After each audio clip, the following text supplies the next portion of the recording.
దినవృత్తాంతములు 2వ గ్రంథము 31వ అధ్యాయము 20వ వచనం ప్రకారం మనందరం కూడా దేవునికి నమ్మకంగా జీవించాలంట. రెండోదిగా మనం ఆలోచన చేసినట్లయితే కొరింథీయులకు రాసినటువంటి మొదటి పత్రిక 4వ అధ్యాయము 17వ వచనం ప్రకారం మనము మన సేవకులకు, దైవజనులకు నమ్మకంగా ఉండాలి అని చెప్పేసి వాక్యము ద్వారా దేవుడు తెలియపరుస్తూ ఉన్నాడు. మూడోదిగా మనం ఆలోచన చేసినట్లయితే సంఖ్యాకాండము 12వ అధ్యాయము 7వ వచనం ప్రకారం మనము మన సంఘంలో నమ్మకమైన వారంగా ఉండాలి.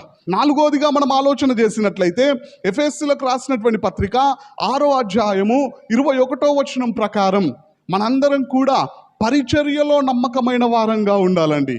ఐదోదిగా మనం ఆలోచన చేసినట్లయితే మత్తయి సువార్త 25వ అధ్యాయము 14వ వచనం నుండి 21వ వచనం ప్రకారం దేవుడు మనకు అనుగ్రహించినటువంటి తలాంతుల విషయంలో నమ్మకమైన వారముగా మనం ఉండాలా. ఇస్కరియోతు యూదా దేవుడు ఆయనకు అనుగ్రహించినటువంటి తలాంతులో నమ్మకంగా లేడండి. దేవుడు ఆయనను ట్రెజరర్గా గుర్తింపునిచ్చి ట్రెజరర్గా నిలబడితే అతడంట అందులో వేయబడినటువంటి కానుకలను దొంగిలిస్తూ ఉన్నట్లుగా ఇస్కరియోతు యూదా జీవితం మనకు కనిపిస్తూ ఉన్నది. కానీ ప్రభువు కోరుకుంటున్నటువంటి విషయం ఏమిటి అంటే, దేవుడు నీకు ఏ తలాంతును అనుగ్రహించాడో ఆ తలాంతుల విషయంలో నీవు నమ్మకమైన వ్యక్తిగా ఉండాలి అని దేవుడు ఆశపడుతూ ఉన్నట్లుగా మనకు బైబిల్ గ్రంథంలో కనిపిస్తూ ఉన్నది.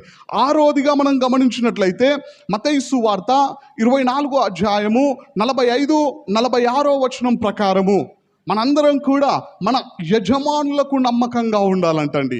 ఏడోదిగా మనం ఆలోచన చేసినట్లయితే దానియేలు గ్రంథము 6వ అధ్యాయము 4-5 వచనాల ప్రకారం మనం చేస్తున్నటువంటి పనిలో నమ్మకమైన వారముగా ఉండాలి అని చెప్పేసి దానియేలు జీవితాన్ని దేవుడు మన ముందు పెట్టి నేర్పిస్తూ ఉన్నాడు.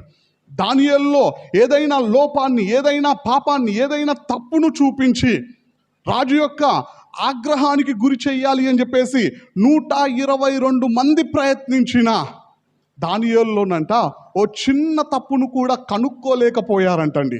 కారణం ఏంటిది అంటే ఆయన చేస్తున్నటువంటి పని విషయంలో ఆయన అంత నమ్మకమైన వ్యక్తిగా ఉన్నట్లుగా మనకు కనిపిస్తూ ఉంటుంది.